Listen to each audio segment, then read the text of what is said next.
so incredibly proud of each and every one of these young men. Everyone who's a part of this, student managers, players, administration, Beaver Nation. That stadium was absolutely rocking. We go down 2 runs in the first and these guys respond in such an incredible way. If you're surprised, shame on you. It's just impressive how they go about their business, and it's a lot of emotions, because there's some guys, when they were taking that trip around the stadium at the end, that Let's give you your due there.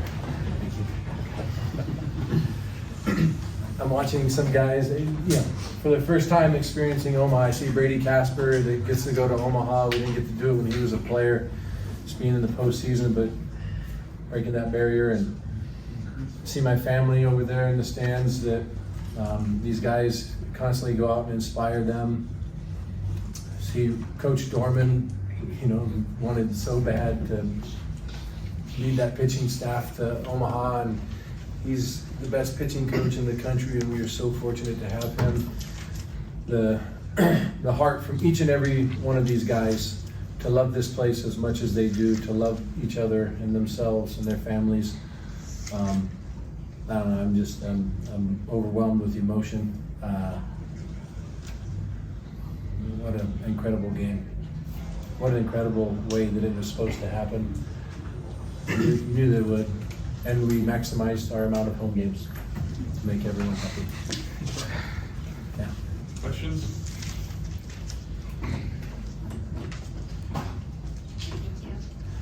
For Trent, I know you guys kind of struggled offensively in yesterday's game. Coach said in the postgame that he didn't need to tell you guys anything, that he knew you were going to come back today, make some changes, and get the job done. For you and maybe some other guys in the lineup that found some success today, what kind of mindset did you have to come in order to change that momentum extremely early in the game that kind of ended up catapulting you to a ticket to Omaha? Yeah, I mean, every game's the same game, in my opinion anyway. Just yesterday, I mean, they threw their best stuff at us, so you got to tip their cap to them.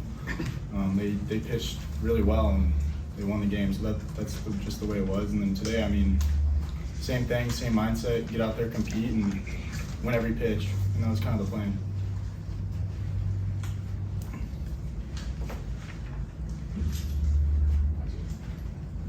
Yeah.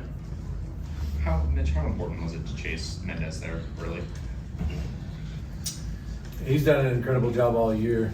He's very competitive. He had a 4-pitch mix, and confidence going into it, big time focus. The attention to detail on each and every pitch from our hitters was outstanding. And getting into their bullpen, really setting a tone.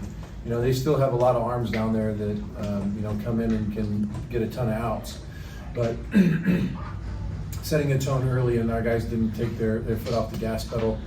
And I've only seen one other outing that Mendez struggled a little bit in the first, but then he settled in and went a long way. So being able to do that anytime, to get the starter out that quick is huge momentum, and it can really uplift an offense.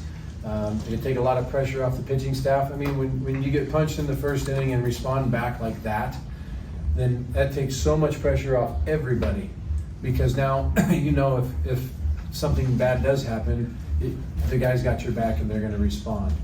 But if you don't go at every at bat the way those guys did all game long, I mean, especially at this point when there's only 8 teams left, then that would be a shame. And I trust these guys to go out there and put their heart and soul into it. Omaha's in the Beaver blood, man. And so, it would be the first time stepping in that stadium, first time for me, first time for each and every one of these guys, except for Zach Taylor.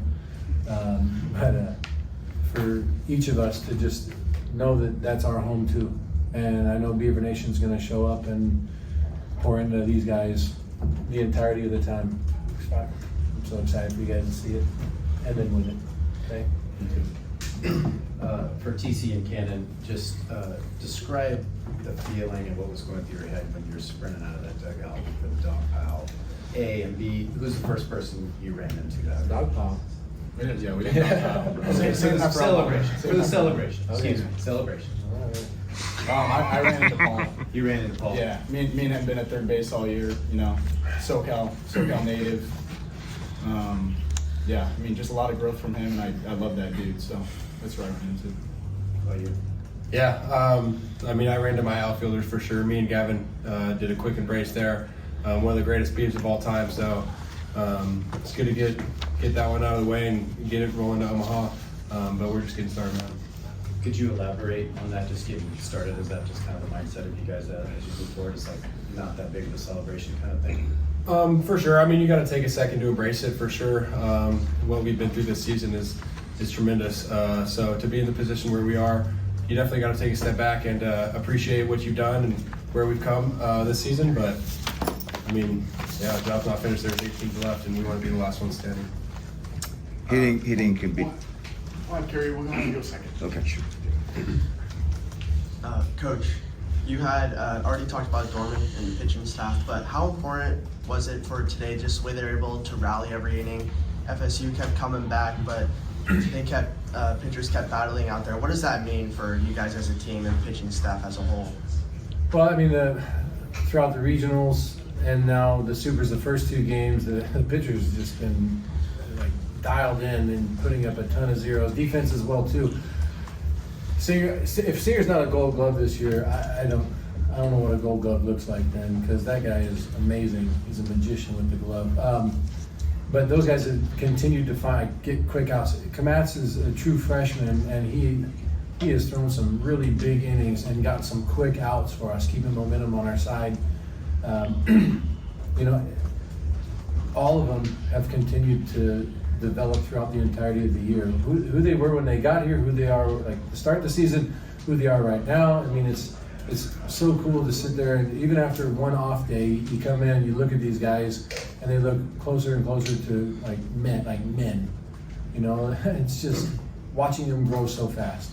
And so when you're out there in those big moments right there, those aren't necessarily like easy pitches to make. I mean, you got speed on the bases, you got to control the running game. We've made adjustments there, great. You know, you got the crowd going wild. You got that idea of, if I don't get this done, then what? But again, there looks like so much more comfort out there. Wilson Weber was taking all the mound visits, right? He didn't need anyone else to go out there. Like, he's in charge of like, he's the general on the field right there. And it's awesome to watch Webby continue to grow. You know, it's awesome to watch. I mean, shoot, TC had a ball he misplayed, and he's the first guy out there on the mound. Like, here we go, man, I got you. The ability to shake stuff off, and for those guys to know, like, hey, things are going to happen, but we got each other's back. That's huge, and it continues to happen. And I watch it. We walk a guy, we get back in there, we get a double play ball, right? And it also comes from the defense behind him saying, hey, man, we're good. Like, let him come this way. And so it's, I don't know. And when you got a guy like this that's just hammering baseballs all over the field, it gives you a lot of confidence knowing that you don't have to face him, right? The other team does. It's a good feeling. You guys batted around not just once but twice in the first 3 innings. I mean, that's pretty incredible. It looked like the hitting was contagious. One guy hits, the next guy's going to hit. Did it almost feel that way to you there? Both of you got, please comment on that. I mean, for sure, the mindset's always to get the next guy up. So we're just doing our job in that sense. But there was never a doubt, really. The pitching staff at Florida State was pretty good Friday and Saturday. But I mean, we pushed runs across when we should, and coming in today, there was never a doubt that our bats were gonna do their thing. Yeah, I mean, definitely contagious. I think you guys have noticed it this postseason. Like, when we're all hitting, it's dangerous. No one can really compete with us. So. And then Mitch, you touched on this a little bit, but the freshman arms that you've used in the postseason, pretty amazing. Talk a little bit about that. Well, you know, I don't know, I think it's the average age of a Division I baseball player and where it's at right now. And so for these guys to be 18, 19 years old and be competing at an extremely high level, I mean, 21, 22 years old, that's quite a gap of experience and strength and just confidence. And so for these guys to expedite that process and be as confident as they are, and to go out and be as effective as they are, I mean, that's incredible. It's really hard to do now. It's harder, more now than ever, to be a true freshman and go out and put up numbers and results like these guys are doing. You know, and not only that, like I look at a lot of our arms and they're young, freshmen, sophomores, right? You got a couple like juniors and seniors in there, sure, but there's a lot of like young bucks out there, and I'm excited to watch what they're going to do to carry this thing on. For them to get the opportunity to go and win a national championship now, and to bring that back with another year of experience under their belt, like, I mean, anyone who's watching the games throughout the entirety of the year, I would think would just, I mean, everyone's got to be glowing right now, right? Probably like no one's going to sleep tonight, which is great. But to inspire, to have young guys be courageous enough to take on difficult tasks, that is incredible. And we all should be doing more of that. Canon, Mitch just basically said every post game that it had to be the hard way. You had to have your backs against the wall. What does it say about this group that you guys seem to thrive in those conditions? Absolutely. I mean, I think that just goes to show the chemistry we have and the brotherhood that we have in that locker room. I mean, it's absolutely undefeated. We know that each and every guy in that locker room has each other's back, which is a great feeling, especially when you're out on that field. And I think we definitely thrive when our backs are up against the walls. And I think we've shown that throughout the season, whether we're on the road a lot, you know, cherishing our home games. But yeah, man, that's what we do for sure. And Mitch, you shared a good moment with Pat Casey after the game, I saw. What was that moment like for you, and what is this like, kind of full circle going back now as a coach? Case is he's been such a great mentor to me and so many people. Really, we're all fortunate if we get to meet him and spend time with him. You know, he's always, I mean, really, him and Dan Spencer, both those guys. You know, I talk to Spence once a week. The guys that really turned my life around when I was here as a student athlete, when I was going through hard times. They took a chance on me. They told me they believed in me, and I owe them the world for doing that. I wouldn't have two beautiful kids, and I wouldn't have an amazing wife, and I wouldn't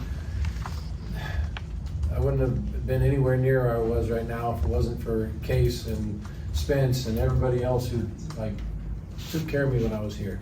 I know how hard it was to be a freshman and go through some tough times, and we got a lot of those guys who no one knows their stories of what they've gone through. And you know, there are guys at home right now, some of our teammates that have gone through a lot this year and a lot recently. And our prayers are with them and their families right now. You guys know what I'm talking about, but you know, it's inspiring. Kate shows up and everyone wants like is on the edge of their seats, listen to every word that he has, because he's been through it all. And I cherish every second I get to spend with him. He inspires me to want to do great things and make this place, I mean, building center field and all that, like I just want to complete the job that Jack Riley and Case started and have built. And I look up to him so stinking much. Like I don't ever want to let him down. I don't want to let down anyone, you know, a part of the Beaver family. So that's why I hired the staff that I have, because their passion is second to none. That's why we recruit the guys that we have and push them pretty hard and give them the hard truths. And you know, we want them to be strong when they leave here. We want to be strong when they're here, but we want to make sure that when they leave that they're able to conquer the world and be great family men. That's why I'm able to have the family that I have, because great men mentored me and taught me how to do it. Yeah, Cannon, you're a Central Oregon kid. You hit that 3-run bomb early to help send your team to Omaha on that long run. Just how great of a feeling was that, growing up knowing you wanted to go to Oregon State and then you get this moment and now you're going to Omaha? Absolutely. It's definitely something that I'll remember for the rest of my life. But yeah, it's a good feeling to get a few runs across for the boys. And yeah, it's one for the books for sure. Yeah, Mitch, really quick question. You were talking about the fans and how everyone always says Goss got them. And there's a kind of a storyline over the weekend of all of the beaver dam behind home plate. I don't know if you recognize it. Just thoughts on that or anything? I was watching the game, but so I don't know all the shenanigans and stuff that's going on, but I do love a good set of shenanigans in the fans, you know. That's not true. I saw a lot of stuff. I saw a lot of unique stuff going on out there this weekend. Looked like left center was having a great time. Looked like right center and right field line, they were getting after it. That OSU chant that started going a handful of times, loved that. Definitely saw people just really enjoying. You know what? I just love, like, so I tell these guys they're superheroes. They're bringing people out and giving them like joy, and like watch what is going to happen around here. You guys are going to be remembered forever in this area, not just for how you play, but for the joy that you gave all these people from working your butts off. I mean, that's what it is. I want to play every game at home if the environment's like that. It is, and you guys created that and got the people going. I think we're going to need a new rail in front of the dugout because everyone's been banging on that the whole time. Dawson Santana's like just bringing real energy in there. I mean, we got guys getting their heads shaved. We got guys running up and down, getting water squirted at them. They're just as wild as the crowd is. I think it's just as wild as the dugout, which is great. I just try to stay out of the way. But I mean, it's such a, you know, you don't want this feeling to end because it's so special. We'll go with Jared and Isaac with the last question. 2 questions. One, first really quick one. Who got their head shaved today? I don't think anyone. anyone's gonna. No, not today. Mitch, TC obviously was hitting out of the leadoff spot quite often early in the year, and what made you feel like that was the right move today, and what do you particularly like about him in that leadoff spot? Well, I think last night we were both thinking the same thing, because when I showed up today, I said, "Hey man, when you go into battle, you gotta take your meanest, toughest, orneriest warrior, give him the shield and the sword, and go out there and get him." And so, you know, we've been watching a lot of like 300 highlights and stuff, you know, a lot of big action movies, and I saw TC, you know, Leonidas grabbing the shield and the spear and running into battle today, and I was like, yeah, that's him, and he's gonna set the tone. And he has that look, and he's ready to roll, and that's the guy right there that you want, like stepping foot in there. I mean, Bam Bam, he's walking up there dragging his bat into the box, like.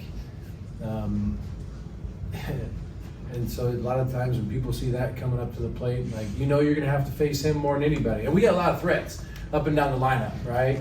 Carson McIntyre just annihilated a ball to left. You know, Cano, like, what a great time for that one, dude. Just hammered it, you know. And it just top to bottom, but like having him up at the leadoff spot too. It's not always easy moving around the lineup, but I saw the look, and he said he knew, he had a feeling I was going to do that at that point. So I might see a little more of that going forward. For TC and Canon, when you guys were out in Nebraska playing the Cornhuskers, Mitch said you guys went and drove by Charles Schwab. I'm curious what that experience was like for you two, and knowing that you got the job done, you'll be there next week. It was a little bit of manifestation for sure.